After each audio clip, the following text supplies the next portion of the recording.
What is going on, everybody? Welcome back to Chuds BBQ. My name is Bradley Robinson, and today I'm going to show you how I made these. Beautiful, delicious, meaty, tender, juicy, amazing pork bavette and pork flank steaks on the grill turned into some lovely street tacos. Coming up!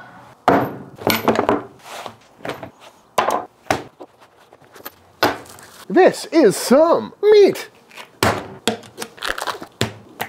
Pat them dry. And what I got here is some cuts of meat that I have never seen before, which I'm pretty excited about. This is a pork bavette, both of these are, and both of these are pork flank steaks. And I'm very familiar with a bavette and a flank steak from a cow, and I've never actually seen them come off of a pig before, so I'm very excited to try these out because I love experimenting with new cuts. And I got these from my friends over at Porter Road, who are in fact sponsoring this video. And that's one of the things I really love about Porter Road, is that they're always coming out with new stuff. And if you're unfamiliar with Porter Road, they are a butcher shop based in Nashville, Tennessee, that specializes in really high quality meats, whether that's whole carcass dry aged beef, humanely raised on pasture pork. They've got some really great chickens and a whole bunch of good stuff. And they're always updating the website with whatever they've got available, and they're coming up with new stuff like pork bavettes and a lot of other butcher cuts that you're not going to find at your local supermarket. You know, pig wings, hanger steaks, outside skirt steaks. But of course, they've also got all the typical cuts, you know, your ribeyes, strips. They've got barbecue cuts like dino ribs, spare ribs, baby backs, briskets. And I'm genuinely a big fan of what they do. You know, I've been cooking their meats for years at this point, and everything I've had from them has been absolutely fantastic. Their pork is absolutely incredible, way better than anything you're going to find at the grocery store. I mean, just look at the color of this pork. That looks so much different than any of the commodity stuff you're going to get around here. And because everything is hand butchered with care, all the cuts are super clean, no jagged edges or gouges or anything like that. Their fat caps are always really nice. But the most convenient part is that they ship it right to your door. All their steaks ship fresh, never frozen, to ensure the highest quality. And I've also got my own curated list of all my favorite cuts on their website, which I'll leave in the description box down below if you want to check that out. So shout out to Porter Road, very happy to be working with them again in this new year, and I highly recommend checking them out if you have not done so already. So if you want to get some high quality meat shipped right to your door, head to porterroad.com, or using my link you can save 15% off your first order. Again, all the details in the description box down below. That's porterroad.com, or using my link you can save 15%. Thank you, Porter Road. But back to these beautiful cuts. You can see this one looks a lot like a beef flank steak with those really defined muscle fibers, and the bavette is just like a tiny version of a regular beef bavette. And I could go through and trim these up more, but I'm going to leave all that on there. I think that's going to work out just fine. And try to take all that silver skin off a cut this thin would be a real pain in the butt. We'd probably end up gouging the meat. And I think it's going to cook up just fine as is. But I am going to take a little mental note right now of how the grain structure works, because on these, I want to cut against the grain, so I'm going to go this way. This one is kind of fanned out this way, so I'll probably do this one more like a skirt steak, where I'll cut it in half and then cut that away. And they did send me several of these. I think I've got 4 of each. So I'm going to try 2 different methods today. For some of these, I'm just going to hit them with some salt and pepper and throw them on the grill and grill them up just like a steak. Because when I was talking to Porter Road about these cuts, they said that they cook up really well to a nice medium, and compared them to the Iberico Secreto, which is one of my absolute favorite cuts to throw on the grill. And especially with these thick muscle fibers cutting against the grain, should end up with a nice tender bite, and these are looking pretty fatty, so I know we're going to have some really good flavor to them. But the other half of these, I'm going to throw into a marinade, and then we're going to grill them up and probably make some pork tacos out of them, because that just sounds fantastic. So let's go ahead and bust out that marinade.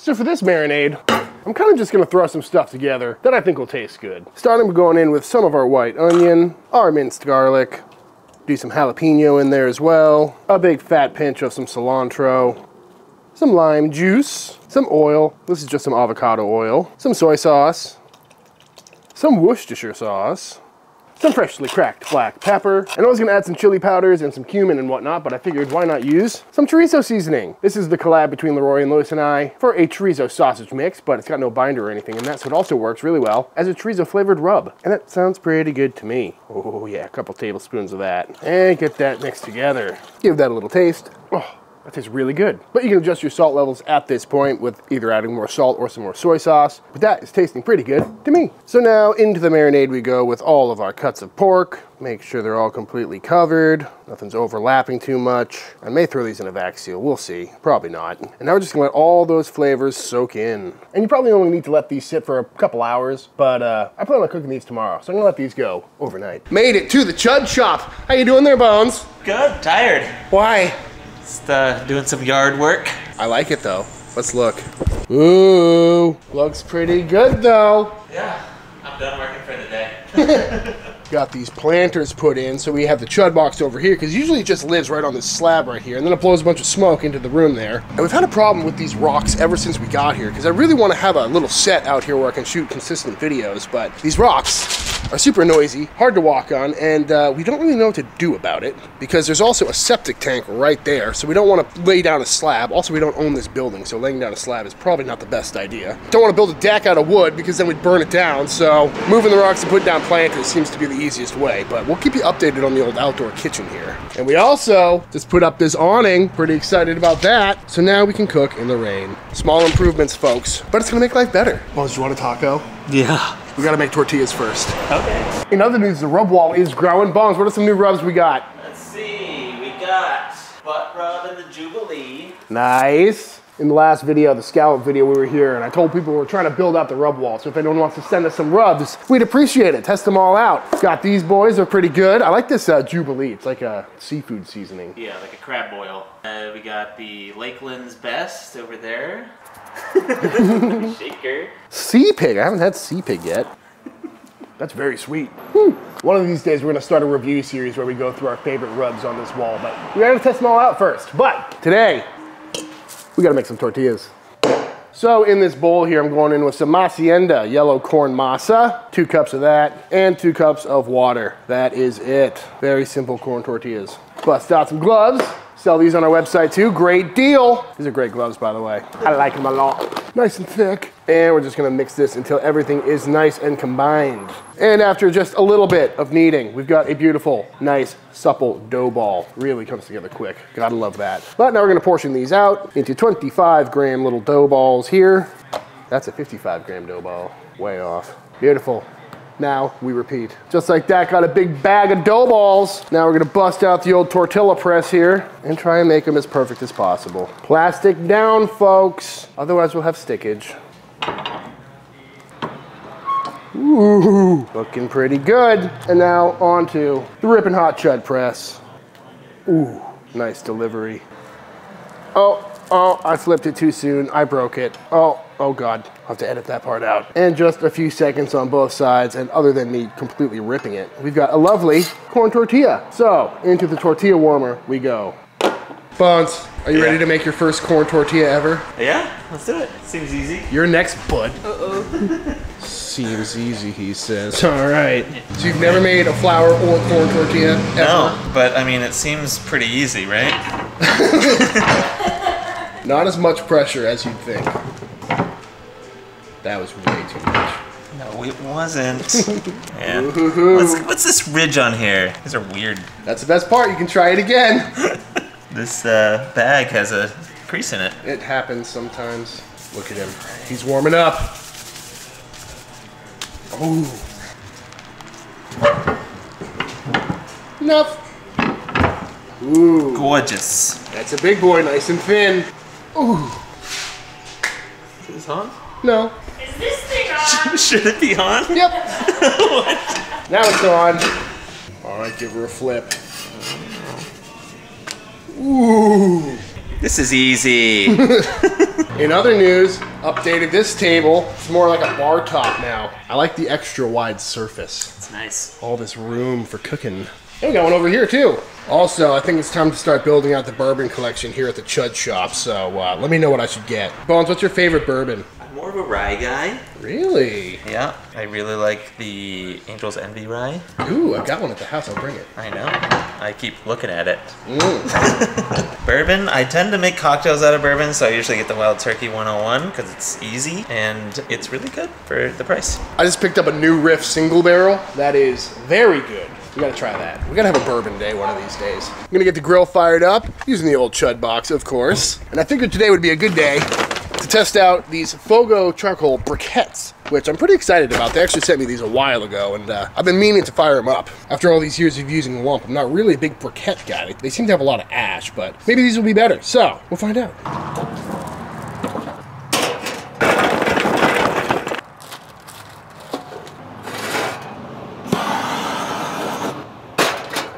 Hi.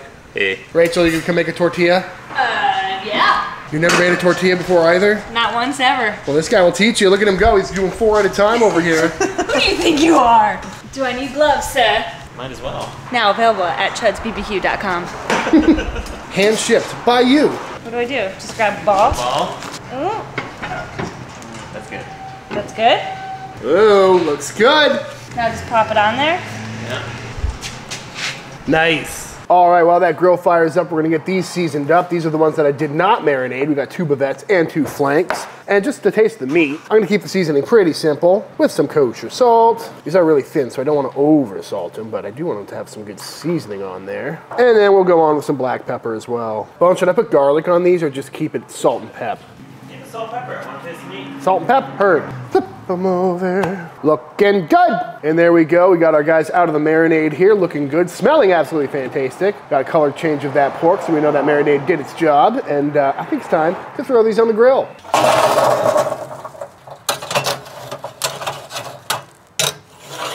This is a new prototype grill grate we're working on. Half griddle, half grill grate, so you can slide for easy charcoal access, but still in the development stage, so I'll keep you posted on that, but love the concept. Ooh, love that sound. Start out with just the salt and pepper, guys. Now again, these are pretty thin cuts, and I definitely don't want to blast them too hard. So I'll probably just cook these for a couple minutes each, rocking for an internal around 130, which will probably creep up to around 140, 145, which sounds pretty good to me, especially with this high quality pork. I'm definitely not worried about eating undercooked pork. Ooh, this is smelling so good, folks. Just some summer grilling right at the end of January. All right, just like that, these are coming off, looking absolutely beautiful, nice and juicy. Feeling nice and tender, lovely sear on there. Set these aside to rest. All right, now we're gonna throw on these marinated guys. Ooh, that's hot. Ooh, these are big boys. They feel a lot more tender, if you can tell tenderness through a tong. That's pretty toasty. I might slide that over here for a minute. Convenient. Which look better so far, the marinated ones or the regular ones? I think those are browned more evenly. Yeah. But it's all about the texture. Mm-hmm. And just like that, fresh off the grill, got some lovely char on there. We got the marinated guys on our left here, and we got the regular guys over here. We're gonna let these rest for a little bit. We'll slice on in. All right, I think to start things out, we gotta try one of these bavettes with just salt and pepper and one of these flanks with just salt and pepper to see how these taste. And if I recall, we gotta slice these this way. Ooh, right off the bat, looking pretty good though. That looks tasty. A little bit of pink in there still, and looking nice and juicy. Flank looking good. Let's go for the bavette, which I believe I need to go the other direction with. Looking nice and juicy again. That does not look like pork. That's so cool. There we go. Back here, this is the bavette that was marinated, and it's just feeling so much more tender, but still a beautiful cook on that. It's taking everything in my being not to snack on this right now. And we'll do one of these super juicy flank steaks as well. Oh, that one feels so much more tender than the unmarinated flank. These are looking good, buddy. Are you ready to give us a little taste test? Yeah, they look good. I gotta say, I'm going for this one first. The bavette looks really good. Like a pork bavette. I gotta go for it. Dude, that is so good. Got a lot of that charcoal flavor. Simple. Just the taste of the pork. It's got like a sweetness to it. Yeah. It eats just like a steak. I was gonna say, it'd be hard to tell. It's just like a lightly flavored steak. Gonna go for another bite of that. It's so That's the juicy. marinade, right? No, that's unmarinated. I like that more. Do you just have the marinated one? I'm still on the unmarinated. I think it's got more salt. Yeah, Yep. marinated. Is it more tender? It's about the same. Yeah, it's pretty subtle. It's got like different flavors on the back end, but it's nothing too up front, which is kind of nice. You can still taste the meat. Pork bavette, man. All right, let's go for the flank. Good. Less flavor, but it's still good. I mean, it's a thinner cut, so that might affect the juiciness of it. Yeah. It's also got a tighter grain structure to it, it seems. Still, though, as far as like a pork steak situation goes, that's phenomenal. I think my favorite is that salt and pepper bavette. Yeah. That's really good. This marinated flank, though, is really working for me. I think if I was just going to eat it like a steak or just like as your protein in a main meal, I'd go for the salt and pepper bavette because it's easier. Yeah. And it's super good. For a taco or something, marinated flank might be the way to go. Yep, I'm excited for those tacos. Let's make tacos. The steaming process of this tortilla warmer makes such a difference in these. Like after they've sat for a little bit, they've got so much more elasticity to them and they're just nice and soft. But got the press fired up again, so we're gonna toast a few of these off. It's taco time. Woo, all these fixins. Also got this avocado crema from the chorizo burrito video, as well as some chorizo rub if you feel frisky. Ooh. Oh, going for the salsa. Oh yeah, got the tortilla. That's a good looking taco. Let's see. The vegetables freshness is really good. Did you go marinated or? I went marinated and it comes through. Nice. That's really good. Yeah. This is the part in pretty much every video where I think to myself, why did I make so much? Yeah. That chorizo mix on mine. Ooh, that is a good looking taco. Oh, so meaty. You can try it with the chorizo. Oh, it's really good. Chorizo sausage starter mix / rub. On sale now. Oh yeah, that's really good. The party of flavors. A fiesta, if you will. No. Yeah, that's really good. Well, I'm gonna eat the rest of this right now. I'm gonna help. Gotta say it, folks, highly recommend giving this cut a try. It is so good. Well, both of them are really good, especially that bavette, and these tacos are phenomenal. All right, this is my last one. All right, y'all, and that is it. That is how to make some absolutely fantastic grilled pork bavette and pork flank steaks. I highly recommend giving these cuts a try. They're really fun to play around with, and it's another one of those cuts kind of like the Citrate where I could probably fool someone into thinking that it's beef. And whether you eat it like a steak or make some delicious tacos out of it, I think it's a cut you should try out. But all that being said, if you enjoyed this video, let me know by hitting that subscribe button. Let YouTube know by dropping a like on this video. If you do give this recipe a try for yourself, be sure to tag me on Instagram at Chuds BBQ. I'd love to see what y'all are cooking. Big shout out to all the Patreon members. Thank you for supporting Team Chud and allowing me to keep making all these videos. And until the next time I see you, please go cook something outside. Peace!